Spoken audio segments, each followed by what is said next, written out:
जय श्री कृष्ण मित्रों, राधे राधे। स्वागत है आपका आपके अपने YouTube चैनल व्रत कथा प्रभास में। मित्रों, हमारे शास्त्रों में फाल्गुन पूर्णिमा का विशेष महत्व है, क्योंकि यह दिन विशेष रूप से बुराई पर अच्छाई की जीत के रूप में मनाया जाता है। इस दिन सुबह ब्रह्म मुहूर्त में उठकर भगवान लक्ष्मी नारायण का पूजन करें, भगवान सदाशिव का सपरिवार पूजन करें, फिर बाद में आज की या परम पावन पौराणिक कथा सुने, क्योंकि इस दिन जितना फल पूजन पाठ करने का है, भगवान श्री हरि विष्णु और भगवान भोलेनाथ का पूजन करने से जिस फल की प्राप्ति होती है, वही फल फाल्गुन पूर्णिमा की व्रत कथा सुनने से मिलता है। तो इस दिन व्रत की कथा अवश्य सुने। यदि आप व्रत नहीं भी रहते तो भी फाल्गुन पूर्णिमा की कथा अवश्य सुने। उसके बाद शाम के समय जब आप होली दहन होता है, इस बार होलिका दहन का शुभ मुहूर्त 11:13 से 12:30 तक है। क्योंकि शाम के समय प्रदोष काल के समय भद्रा लगा हुआ है, भद्रा पूंछ है, इसलिए आपको शाम के समय होलिका दहन नहीं करना है। और मित्रों, होलिका दहन के समय यदि आप अपने घर में या घर के बाहर होलिका दहन करते हैं तो कुछ कंडे रखें, कंडे के ऊपर 7 बार या 5 बार कच्चा सोत लपेटे, थोड़ा सा गंगा जल छिड़के, फिर भक्त प्रहलाद का पूजन करें। अपने मन में भक्त प्रहलाद और भगवान नरसिंह देव का स्मरण करते हुए होलिका का पूजन करें, फिर होलिका दहन करें। होलिका दहन के जब अग्नि प्रज्वलित हो जाए तो जल गिराते गिराते 7 बार या 5 बार परिक्रमा करें। अगर आपकी होलिका बहुत बड़ी है और जल कम हो रहा है तो आप 3 बार परिक्रमा कर सकते हैं। फिर जो भी आपके घर में सामान है, फूल, चंदन, अक्षत, कुमकुम और कुछ मिठाई वगैरह, लावा या 7 प्रकार के धान्य भी कहीं कहीं लगते हैं, तो जो आपके यहाँ लगता हो उस प्रकार से होलिका का पूजन करें। फिर दूसरे दिन मित्रों, सुबह में होलिका की जो भस्म होती है, राख होती है, उसे अपने घर अवश्य लाइए और उस राख को लाकर अपने घर में छिड़काव करिए। इससे जो आपके घर में विघ्न बाधा होंगी दूर होगा। और जो आपके बगैर यदि कोई बच्चा पढ़ने में कमजोर है या मंद बुद्धि है, तो उस राख को भगवान नरसिंह देव और भक्त प्रहलाद का स्मरण करके, ध्यान करके उसको चांदी के ताबीज में डाल दीजिए और उसको उस बच्चे के गले में पहना दीजिए। ऐसा करने से भक्त की बुद्धि तीव्र होगी। और जो सनातनी है, जो भगवान श्री हरि विष्णु को मानते हैं, वो तो इस भस्म को भगवान प्रहलाद जी की चरण रज समझकर धारण कर सकते हैं। और मित्रों, ये इस भस्म का बड़ा ही महत्व है, तो दूसरे दिन सुबह उठकर भस्म अवश्य लाइए। कहीं ऐसा ना हो कि आप लेट जाए और आपके जाने से पहले वहाँ भस्म खत्म हो जाए। तो चलिए एक बार प्रेम से भगवान श्री हरि विष्णु के परम पावन चरणों को प्रणाम करते हुए एवं उनके परम पावन स्वरूप का ध्यान करते हुए हम होली की यह परम पावन कथा को सुनते हैं। स्वयं श्री श्रोत जी कहते हैं कि जो मनुष्य यह परम पावन कथा सुनता है, उसे यश, कीर्ति, धन्य, धान्य और संतान सुख की प्राप्ति होती है और मरणोपरांत उसे वैकुंठ धाम की प्राप्ति होती है। महर्षि कश्यप की पत्नी दक्ष एवं दक्ष पुत्री दिति के गर्भ से हिरण्यकश्यप और हिरण्याक्ष का जन्म हुआ। वो दोनों ही महाबलशाली दैत्य थे। उन्होंने पूरे धरती में त्राहि त्राहि मचा दिया। तीनों लोगों को पराजित कर उन्होंने स्वर्ग पर अपना अधिकार कर लिया।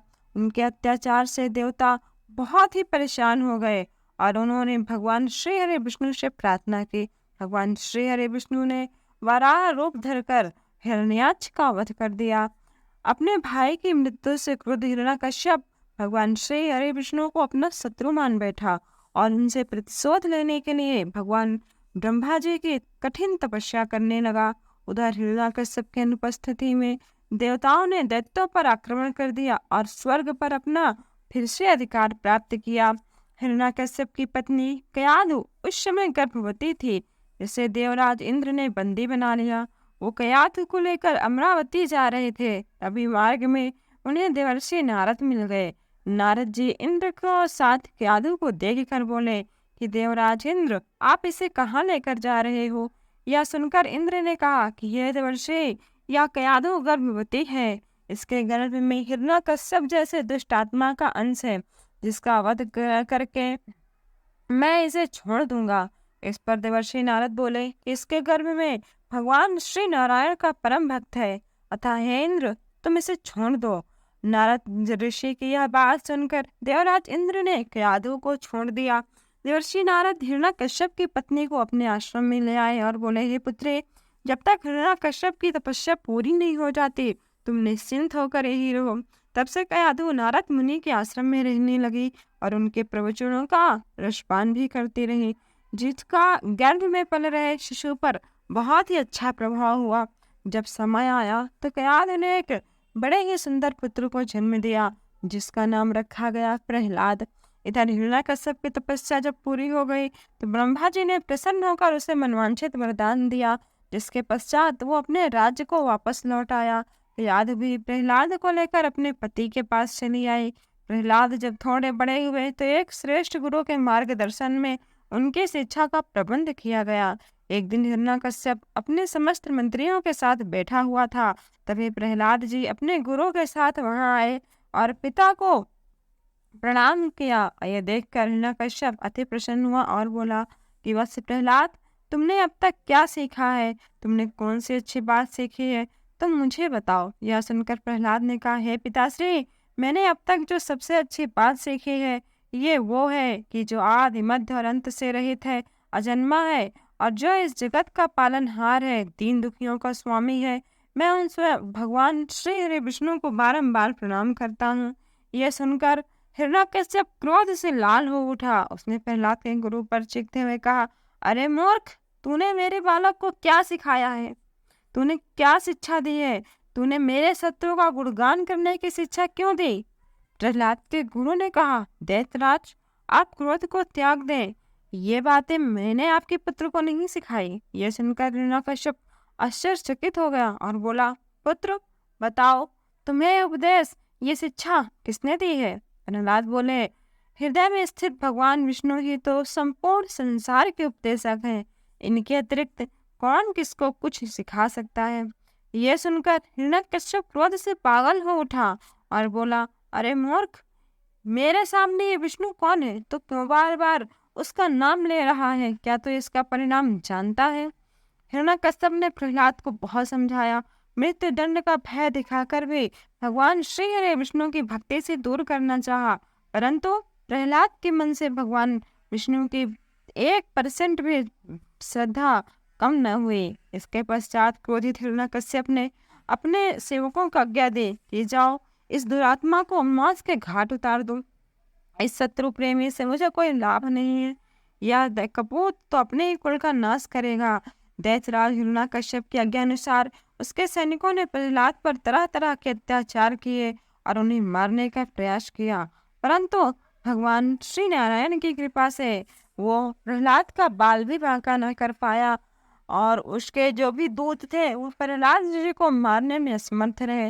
हिरण्यकश्यप का यह सब देखकर बहुत ही क्रोधित हुआ। अंततः उसने अपनी बहन होलिका को आदेश दिया वो प्रहलाद को अपनी गोद में लेकर अग्नि में बैठ जाए, क्योंकि होलिका को यह वरदान प्राप्त था कि वह अग्नि में नहीं जलेगी। अतः उसने अपने भाई का आदेश मानकर होलिका अपने अपने भतीजे प्रहलाद को अपनी गोदी में लेकर अग्नि में प्रवेश किया।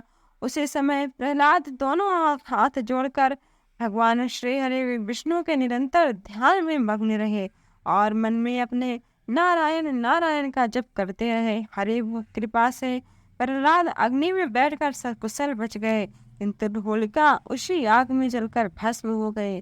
तो एक बार प्रेम से बोलिए, भक्त प्रहलाद की जय, भगवान नरसिंह देव की जय। तो मित्रों, यह परम पावन कथा आपको थोड़ी भी अच्छी लगी हो तो वीडियो को लाइक अवश्य करें और ऐसी कथाओं